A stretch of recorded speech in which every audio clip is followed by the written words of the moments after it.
That was good. That I could not have asked for a better run than that. Where did my other window go? Oh, there we are. All right. So the first one is the September 6th. Oh no, I can't tell people how many tabs I have because they'll be weird about it. You can't have too many tabs. What are you talking about? No, but I just have a very specific number of tabs. 42? No. It's higher than that. I have 40 on my media creation one. Jeez. So it's I guess it's what's it? 109 then? So if you want to do math, I have 40 on one, then they both will end up to 109. All right. So as we do like to read the headers of CIG communications. That way we know for ourselves and we can communicate to you guys the purpose of said document, and so we are all on the same page reading through the information therein. So for the Roadmap Roundups, it is Happy Wednesday, everyone. Every 2 weeks, we accompany the Roadmap update with a brief explanatory note to give you insight into the decision-making that led to any changes. This is part of an effort to make our communications more transparent, more specific, and more insightful for all of you who helped make Star Citizen and Squadron 42 possible. With that said, let's go ahead and dive into this week's Roadmap Roundup, the CIG community team. Alrighty, so for the release view, we had one addition to the release view on September 6th, which everybody knows already, the Mirai Fury LX added to the release view, targeting a launch with Alpha 320, which has now gone live with the Mirai Fury LX, which is the snub racer variant of the Fury. Haven't had a chance to fly it. I don't own any of the Furies. Not really my cup of tea, but I know a lot of people that are into racing, and I've watched a few streams thus far, and people are having a lot of fun with it. So it seems to be pretty well received. Yeah, I now don't need an arrow. An arrow is now my light fighter again. Like the Fury LX has replaced the arrow as my racer. I'm loving it. It definitely has proven to me that this game does not have pay to win. Because I'm like, okay, this is probably just gonna be better because it's better tuned or whatever. I'm like, and then I race against a Razor. I'm like, okay, so it's old and new Misc Racer. Let's see how the calibration is.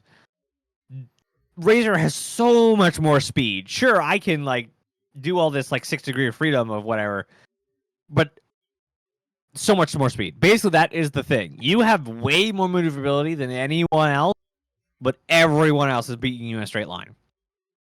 How's the acceleration versus like the Razor? You get off the line faster than anyone else. So you get up to your speed, but then once you hit that speed, yeah, in the Fury.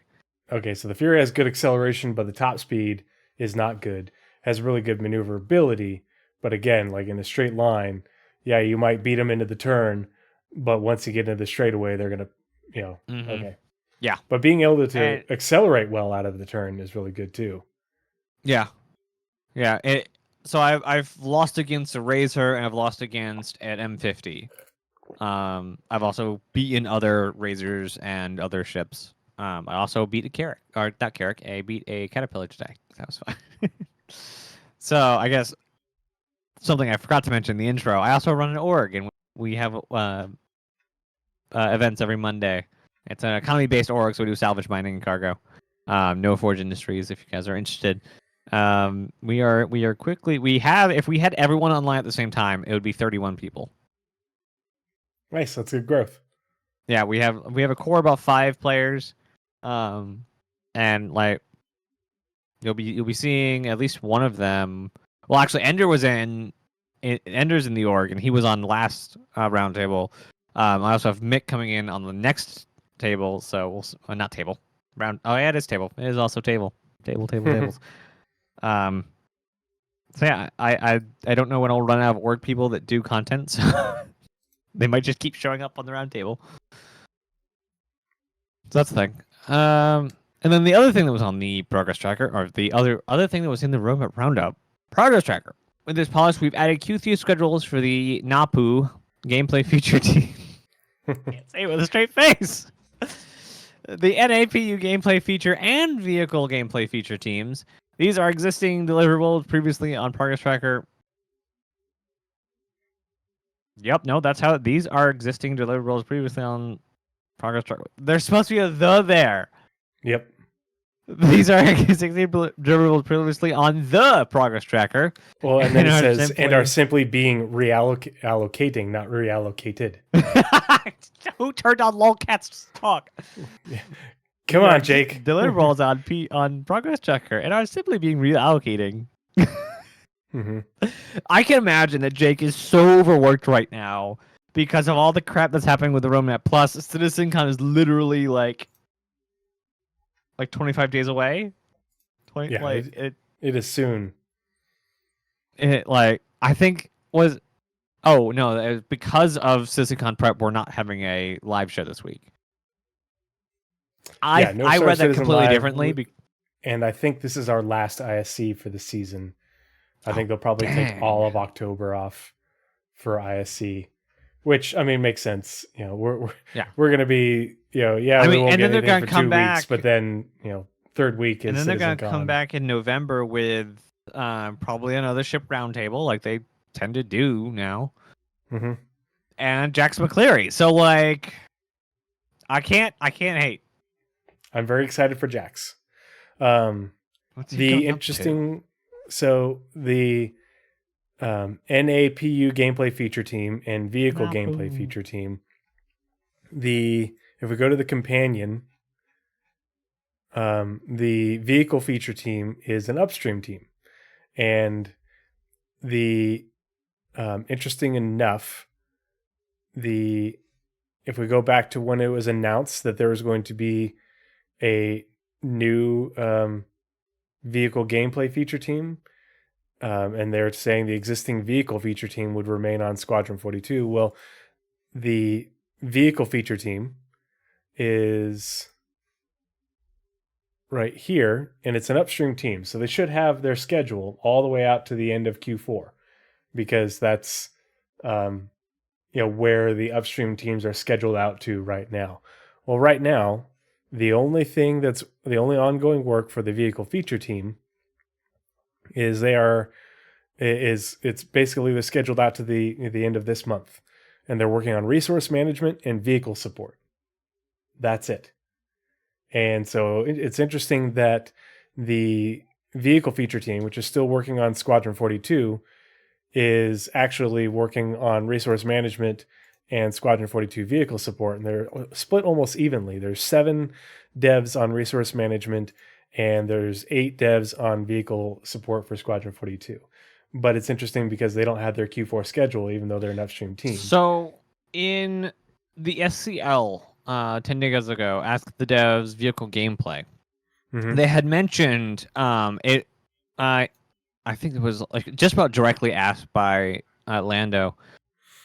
There was the other vehicle team, then there was the vehicle team we had. What is the difference between the vehicle feature team that we had and this new team? And they basically said it's basically the same thing, but the name is evolving with their task, not necessarily with anything else. So last one was very squadron focused. They're basically changing their name, keeping most of their people, and just going to the PU. Yeah. And like, I just about like lost my mind. Like, that's basically the vehicle features are done for Squadron, and a lot of the like vehicle stuff is done for Squadron. They just said we're done with Squadron, moving to the PU to implement stuff. Best friends. Yep. It's insane. Yeah, I think it'll make more sense once we get the Q4 update in October. The Q4 updates for upstream and downstream in October. Oh, so is it So Ruin? Am I saying it right? So Ruin? So Ruin just subbed at tier 1 for 6 months. Thank you so much for the sub. Before I continue, just have to do the whole plug thing. So Ruin, just so you know, your subscription, any monetization that I get via Twitch and YouTube goes 100% directly to stackup.org, because I give all my monetization to charity.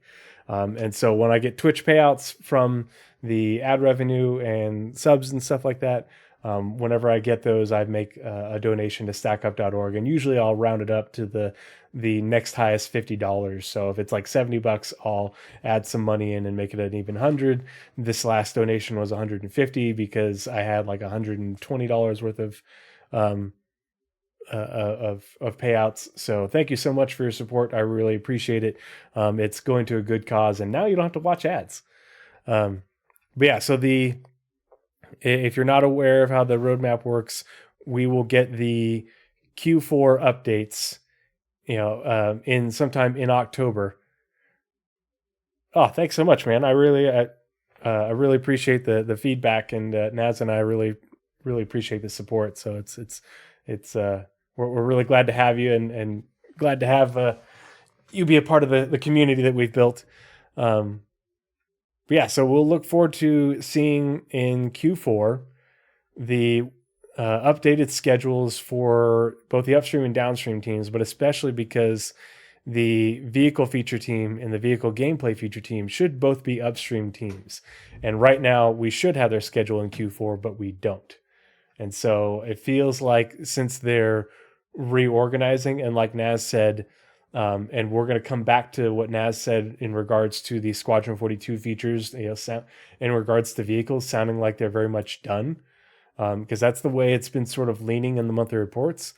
I feel like we're going to see they're waiting to hash out their schedule for Q4 now, since they're reorganizing the team and reprioritizing it. It's basically, we're starting to see I don't want to say undoing, but the inverse of what we saw in 2021, where they reassigned teams, reprioritized them to squadron. We're starting to see that trickle back, and with these rearrangement of the teams. And I think obviously, I think it was interesting and very, very like on point. It was Tomato's podcast with Salt and Mike. They were discussing I just how started watching that one today. We had thought that it was going to be okay. Everyone's moving to Squadron, and then 6 to 12 months later, we'd start seeing that come back. Like they would just start porting features. It was not explained to us that they're going to all move over, finish everything for Squadron, and then all move back to reintegrate all of their work back. We thought it was going to be somebody makes something over here and then hands it off to a Star Citizen dev.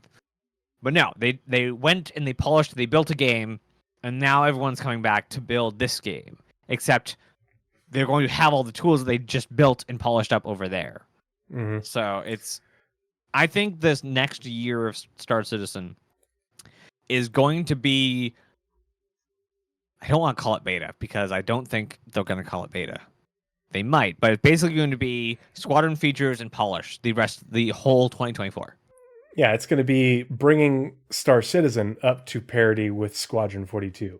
And it's not all going to get done next year, but this next year is where they're going to get going on that work of, hey, Squadron 42 has leapfrogged over Star Citizen in terms of development, and now we're going to bring Star Citizen up to the same parity. Now, it does seem like, so the way Jake wrote it, this is the August 7th Roadmap Roundup. So it says these teams will be the NAPU gameplay feature team and the economy team. And then down here, additionally, we're also introducing the vehicle gameplay feature team. This team will have a focus on the persistent universe and its vehicles, with our existing vehicle feature team remaining on Squadron 42. So to me, this says that there's going to be a handful of the team left to polish these features during beta for Squadron, but more of the team is coming back and getting it reassigned to the PU. Whether the rest of these people will get brought over eventually, don't know. It's kind of irrelevant to me, because the vehicle gameplay feature team is working on the PU. They have a PU focus now, and we can see with the Delta report for 9.6 that they are being assigned to resource management and jump points. Ooh. And I know it's kind of a question that cannot be answered currently, but what features are they going to need for episode 2? There's probably not a whole bunch of feature work for episode 2. Yeah, There's a that was ton crap of the. art, Oh yeah, art and but locations, but that's the so more then locations, more ships. yeah, You know, there will be more possibly ships more characters. and more characters and stuff. It's the big difference in the development time for episode 2 and episode 3 is the vast majority of the features needed for the game are built. The vast majority of the tech needed for the game is built. They don't I have wonder to if Star Citizen's going rebuild. to end up. Sorry. Yeah, they don't have to rebuild a lot of these things, like especially the things that those teams were moved over for back in 2021. You know, it's the core gameplay pillar teams. Those Mhm. things aren't getting remade. Right. And so that's a huge chunk of the development. And there will be some new ships, but the bulk of these ships for the Squadron 42 episode 1, 2, and 3 are done. You know, they're not remaking the Bengal. You know, they have all these fighters and all these bombers, the Vandal fleet, all that sort of stuff. There will probably be a few more additions, but the bulk of the ship work is done. The tools in order to make environments are done. And so that's the whole point of the development timeline for episode 2 and episode 3 being drastically shorter and requiring fewer resources, is because there's been so much initial investment into that for episode 1. Yeah, But yeah. I think. I wonder if by the time we get to episode 2 and 3, will we have the inverse effect of, well, Odin's done. Can we just get a clean, a edited version of Odin and just port that? I wonder if we're gonna have Star Citizen systems that will have gameplay in episode 2 and 3. They're gonna say, "Hey, we already have the location. Just port in the location." Yeah, port in the And location. mark it up for story. Yeah, mark it up for the story, or here, like maybe at that point we have Vega in game or something like that. Just spitballing something, and yeah, Vega's in game, but the specific story locations are changed in order to have it fit with the Squadron 42 timeline versus the I wonder Star where Citizen one. Vega is in episode 1, because we have the Bishop Senate speech. We know that's in the game. So where is that?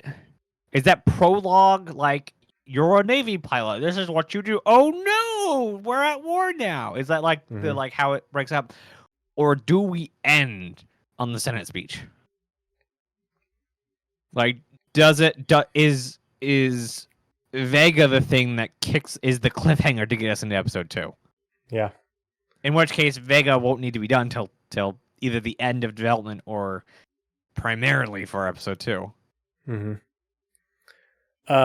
For the Delta report for the September 6th roadmap update, the only thing was the changes on the description for the Santak Yai was just updated to basically show that it's basically being, it's the release description.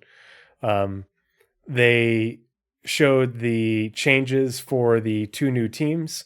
So Napu is working on freight elevators and persistent hangars. This is why they were so adamantly talking about that during the 2-part ISC on cargo. If you haven't watched that, go watch that.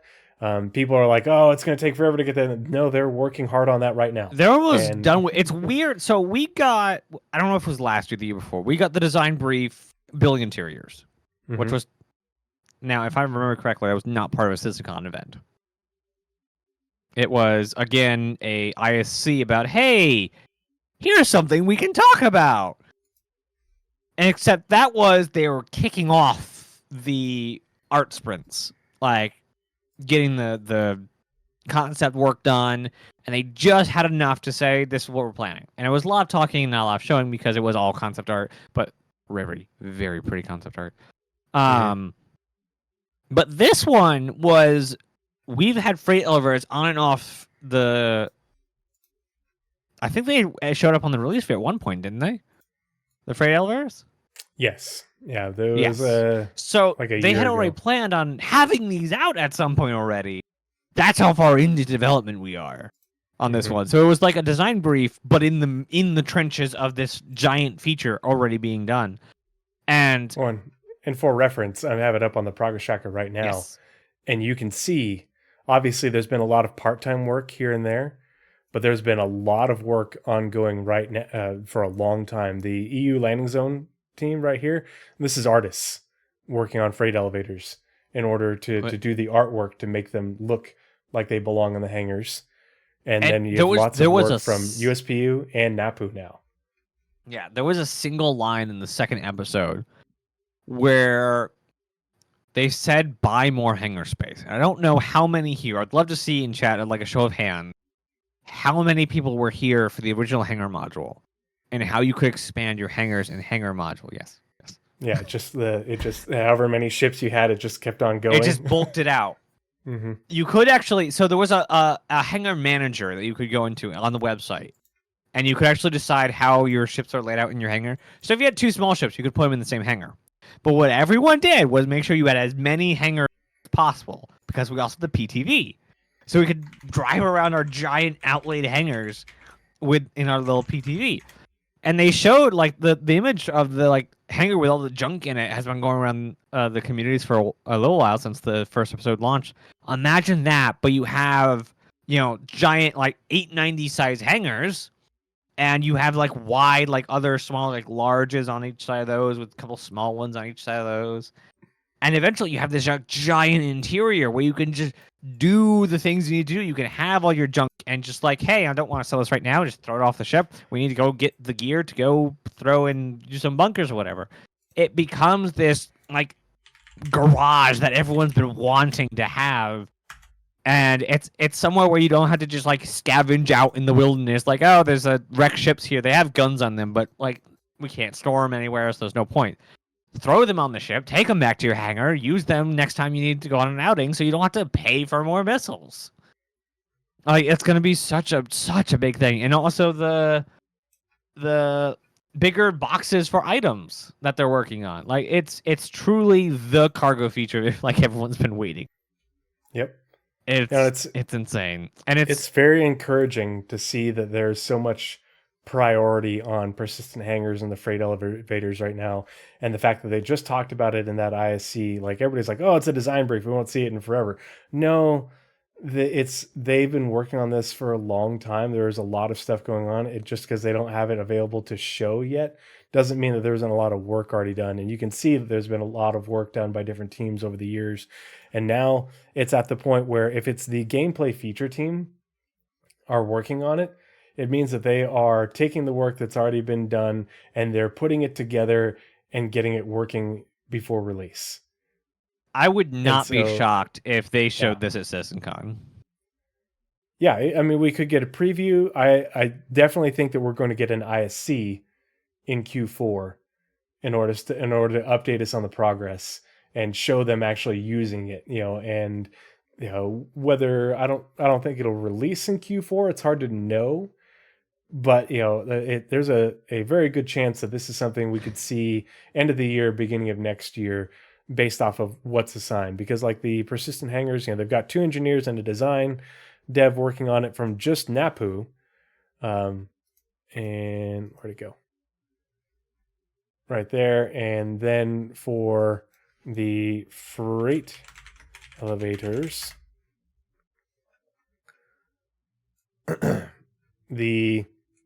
not only did USPU just finish some of their sprints on it between art and engineering, but they've got design and engineering picking up that work from NAPU. So obviously you can see there's been a lot of work on freight elevators. Freight elevators are a prerequisite or either pre or co-requisite. I still think that there's a chance that we'll get freight elevators in one patch. Like we could see, I think it's more likely that we could see freight elevators in Q4 and like persistent hangars in Q1. If I'm making bets, but yeah, I think that's a pretty good one, especially because it's a lot like Pyro in server meshing, because like you could do one without the other, but they have specifically said they're both coming together. Like you could do server meshing just in Stanton. But they said, no. Pyro's coming with server meshing is Pyro, the same thing. But persistent hangars or instance/persistent hangars and the freight elevators definitely feel like that kind of, you could do one or the other, you could do both. Mm-hmm. So yeah, it's very encouraging to see the persistent hangers and freight elevator work for Napu. I'm very interested to see the Q4 update to the progress tracker, because not only do we not have the Q4 schedule for Napu, we don't have it for the vehicle feature team, the new new vehicle gameplay feature team, or the USPU feature gameplay feature team. So there's a lot of gameplay related teams that don't have their Q4 schedule that are currently working on big features, things that are very important. And so we won't see those updates until next month, but it'll be very illuminating to see where they are in terms of their sprints and what's going forward, and then have that coincide with the ISCs we get in Q4 and what gets added, more importantly, what gets added to the release view for 321, because we should see that in the next couple updates. So, or at least see it get started. I think that's it for the 9.6. Now we've got the 9.20 roadmap roundup. All right.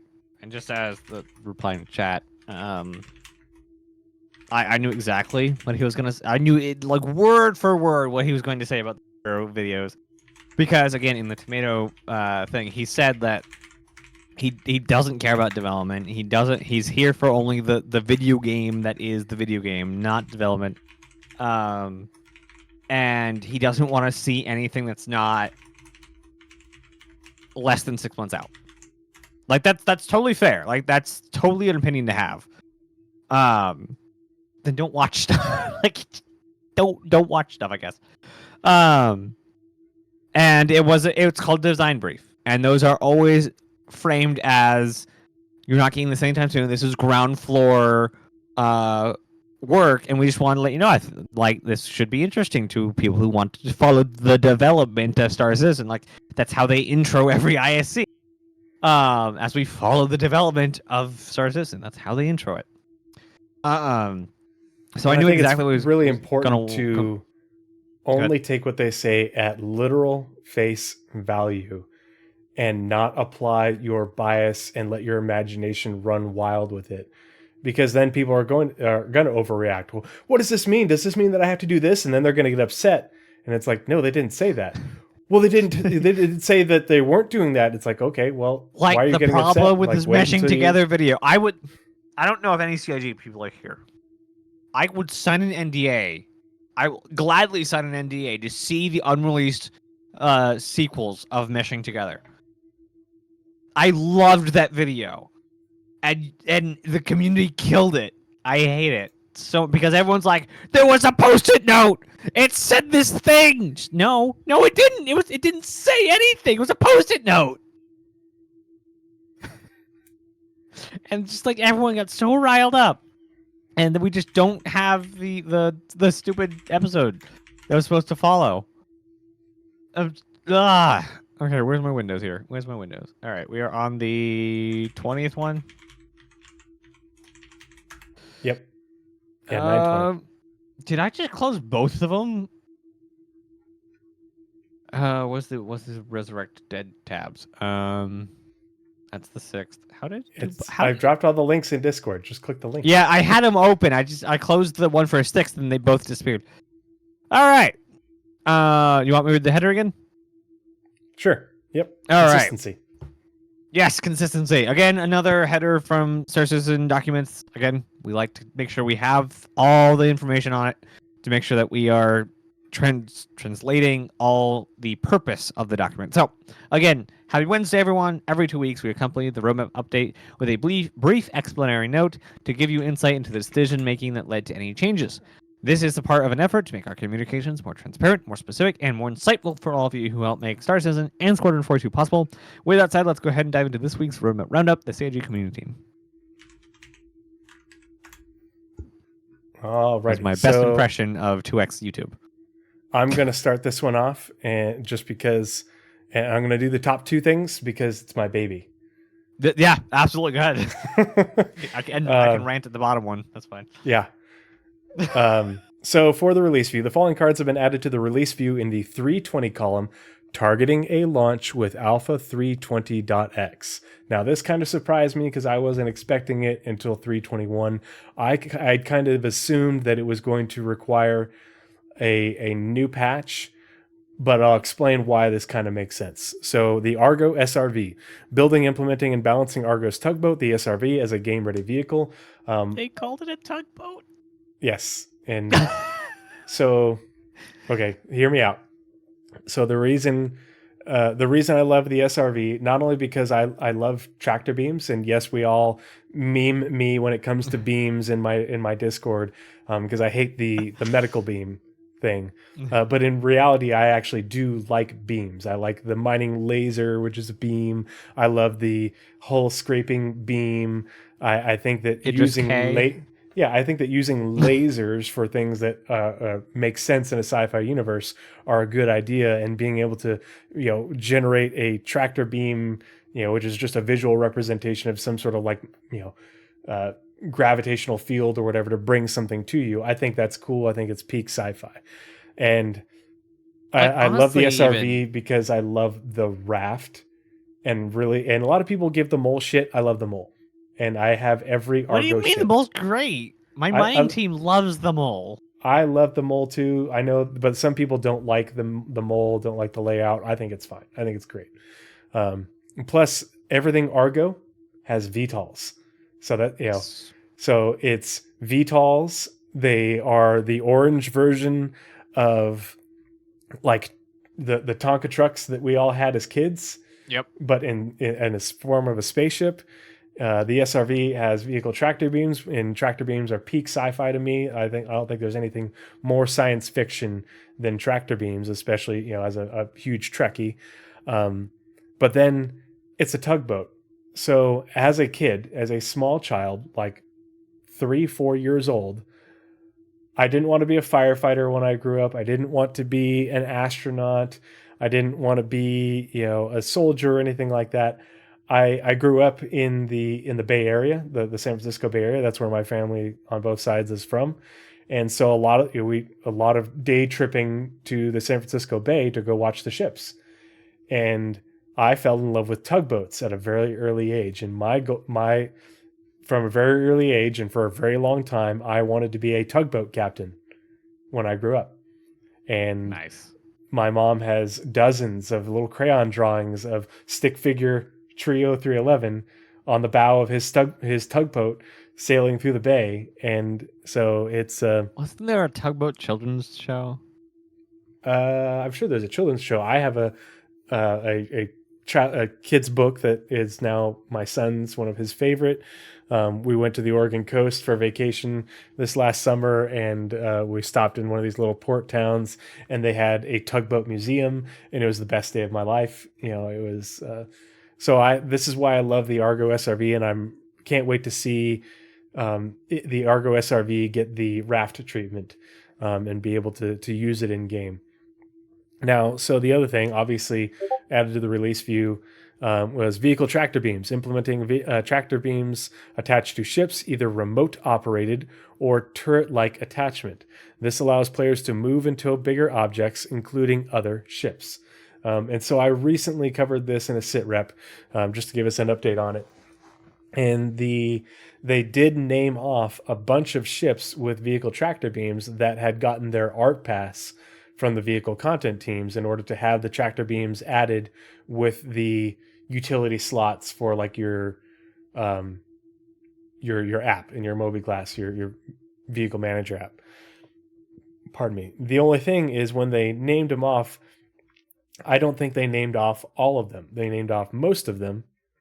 And recently, this was brought up in conversation over in the Astropub Discord with Jake, and Jake wasn't certain if it was all the ships. He's like, I know it's, off the top of my head, he's like, I know it's almost all of them, if not all of them, but I can't confirm if it's every ship that has vehicle tractor beams that's in game.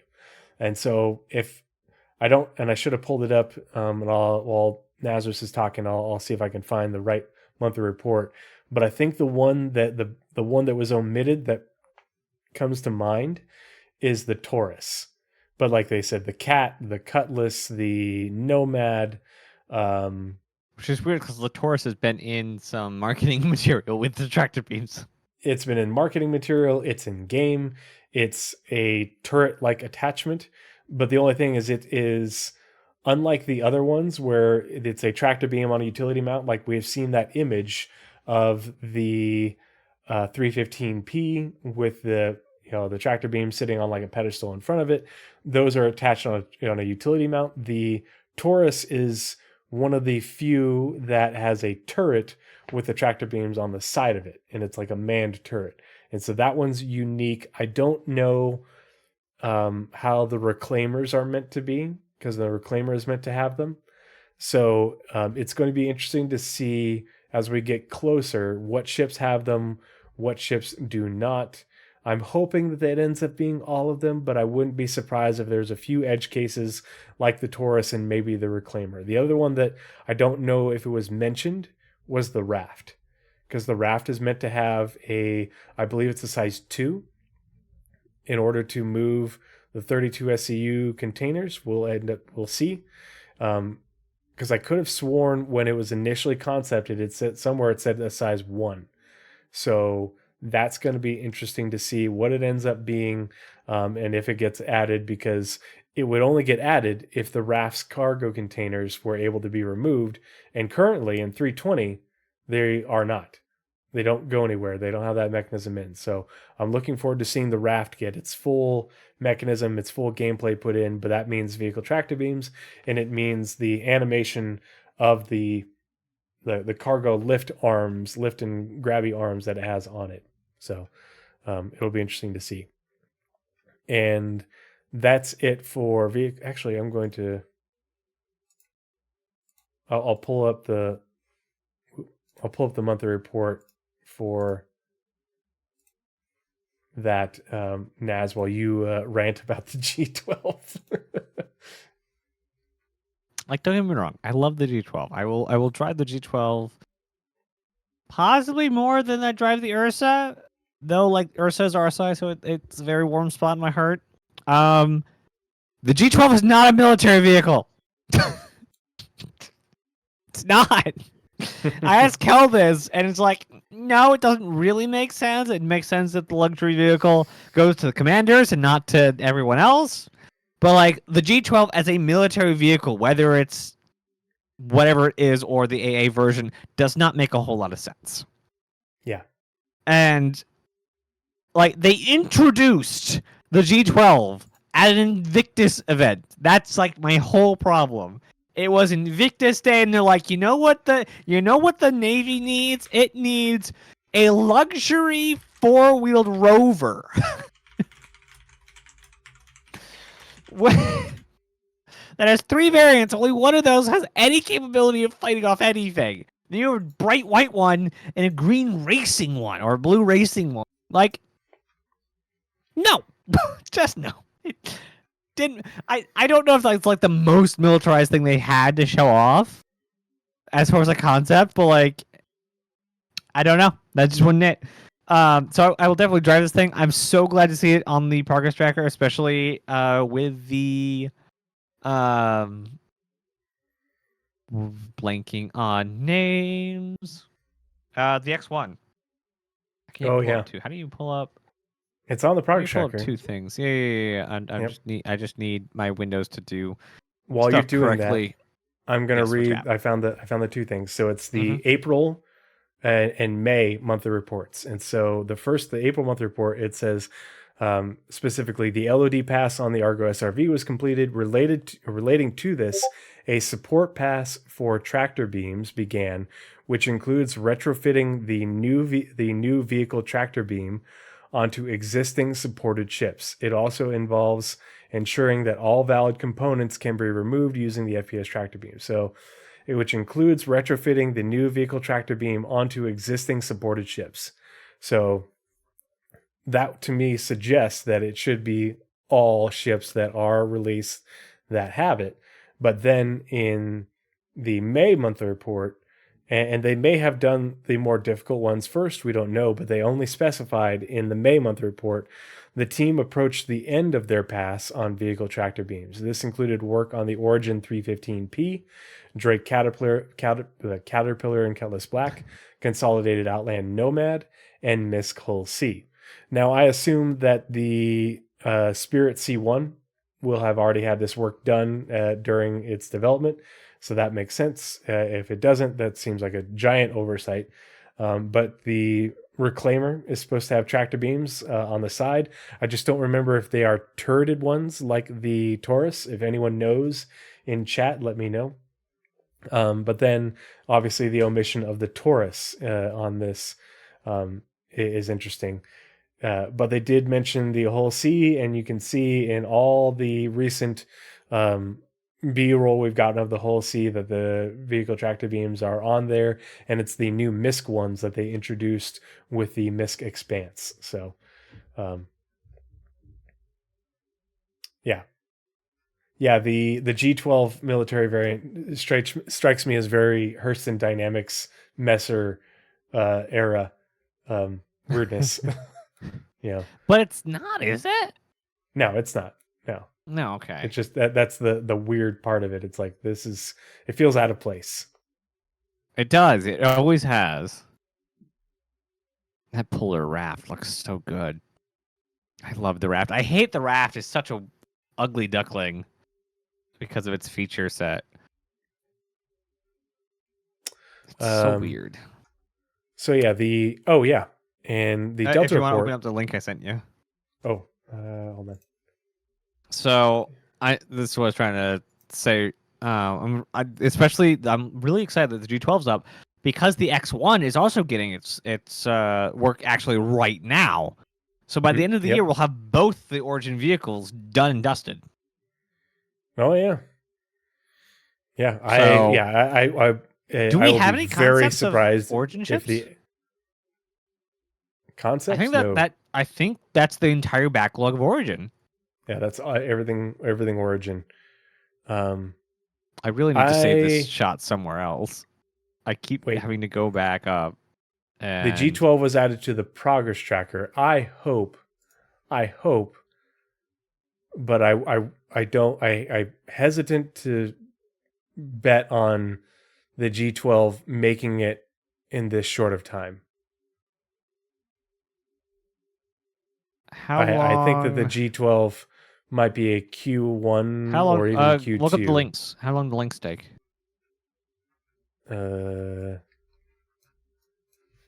Like, obviously, it's not a variant, but they kind of redid the entire Ursa for the links. And they've said as much. Was essentially 2 full quarters. Okay, so we'll get it first patch of next year. Yeah, I could see that. I think the X1 could probably make it because it's already had work done. I think that one could be a Q4 release. Hey, Smithy Joe Bob, how's it going? Welcome. Hey, how's it going? So yeah, first two-time SCCCRT host. The Delta report for the 9/20 September 20th Roadmap Roundup. Obviously, they updated the SRV, added it to the 320 release window. Same thing with vehicle tractor beams. The only thing that was odd, and Naz and I were talking about this before the show, was work was removed from the Crusader Spirit. Hey, you remembered. I did remember. Yay. I specifically told Naz, like, don't let my Dementia... So don't let him forget is what he's trying to say. The Crusader Spirit had work going all the way out to here, and that work was removed.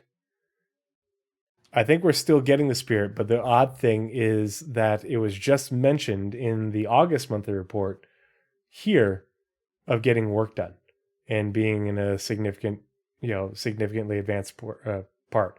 And so Shiny Hobo specifically asked Jake, hey, what gives? And Jake is like, I don't know. I'll get back to you. And so I think we're going to get still waiting. Spirit work added back onto the progress tracker. It might not be the EU vehicle content team. Maybe it's the the US vehicle content team is picking it up from here and taking it, the final sprint. Don't know. But we know that this is not correct. The work didn't stop here because they mentioned it in I think it was both of these monthly reports. So don't fret, don't dismay, everyone. It's going to be okay. They're not finished. They are on the release view for 320.x, but they just mentioned them in the August monthly report. Here, I'll pull it up. We are really due for another big ship.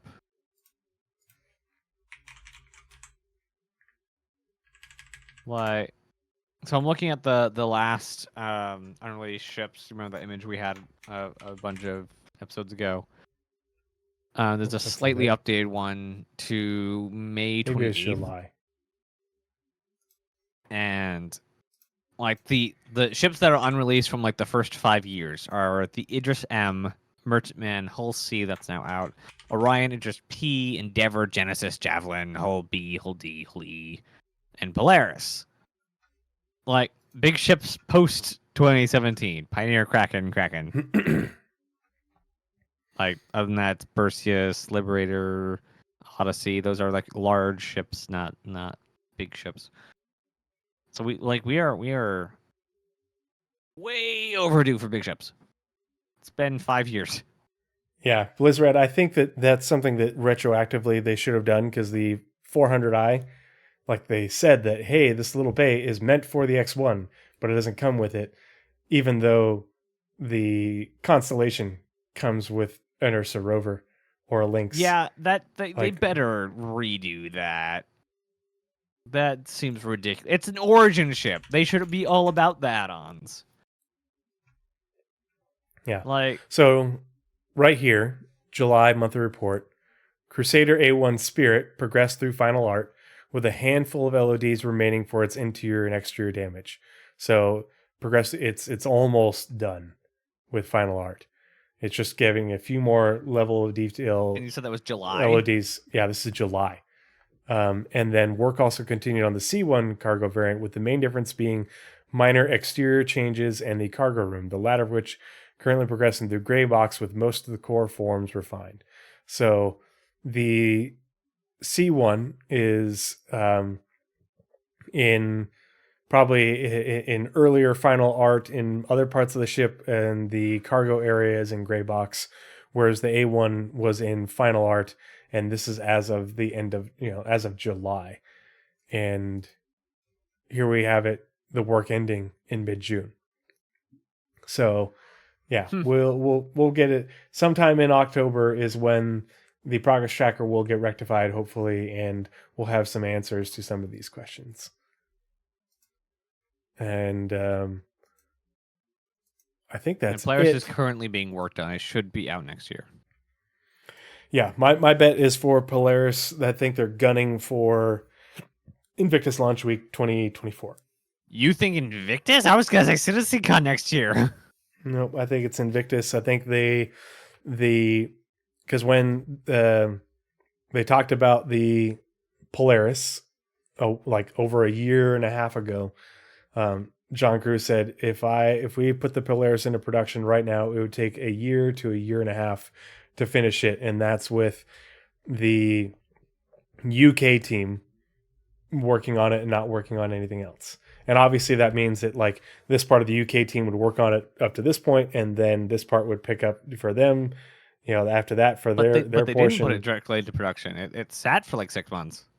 Yeah, and so it went into pre-production in the spring, is now essentially in full production by now, and it was a year to 18 months, and that was before they made all the changes to the vehicle pipeline that they talked about in the Invictus launch week vehicle roundup, whatever you want to call it.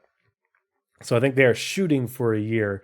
I think it might slip, but there are a lot of resources on it. Amazing, thematically, it would be an amazing release for this. Yeah, and they did that entire interior concept rework which was so full white when we box, last saw the Polaris, there's an ISC out there. I think it was an ISC. Yep. Last we saw, it was at the edge of gray box. Like it was white box complete. So Yeah, and there I mean, was obviously even they a had to- little like dabbling into gray box because artist be artist. So like a couple of forms were just over refined from white box. So I just don't see it getting done that fast. I think mean, that's what I they're guess going we'll for. see. I don't know if it'll make it, but I think that's what hey, this is our test bed for the capital ship pipeline for, and this is the first big ship that we're building with the new pipeline that we've developed. And so we're going to aim for that lower end of the goal that we talked about to see if we can get it done in that amount of time. But this is also going to be the test bed of the pipeline in order to refine it further for the ones that come after. So they'll make additional improvements and everything, but they're going to see, hey, if these other, because they talked about how there's been multiple ships that have released, in the last year that have gone through the new pipeline where they accurately predicted when they'd be done with it, like within a matter of days, if not weeks. Like that's how accurate they were with their productions. So next Or May predictions. is when you think.